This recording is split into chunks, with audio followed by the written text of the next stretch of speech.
បាទខ្ញុំសបុកទៀតបងប្អូនអស់គ្នាបាទគឺនៅកុំសីព្រៃបាទអានេះខ្ញុំឆ្កាឡើងវាលអីបាទហើយវារៀងផ្អើលហើយបាទដោយសារខ្ញុំប្រហុយផ្សែងរួចខ្ញុំឆ្កាយើង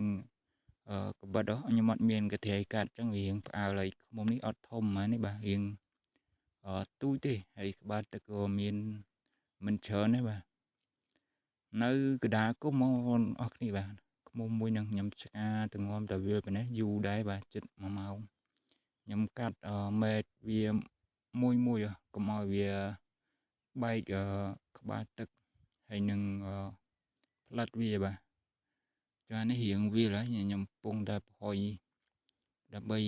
កាត់ឆ្កាយកមួយអញ្ចឹងឃ្មុំនេះមិនធំប្រហែលទេបាទហើយបងប្អូនពេញចិត្តវីដេអូយកឃ្មុំរបស់ខ្ញុំអីកុំភ្លេចជួយចុច like ម្នាក់មួយផងបាទអញ្ចឹងវីដេអូនេះខ្ញុំអត់មានអីនិយាយច្រើនទេបាទហើយបងប្អូនអាចតាមដានទស្សនាមើលវីដេអូនេះបានបាទបើសិនជាមានកំហុសខុសឆ្គងនៅកន្លែងណាមួយសូមបងប្អូនអធិស្ឋានផងបាទ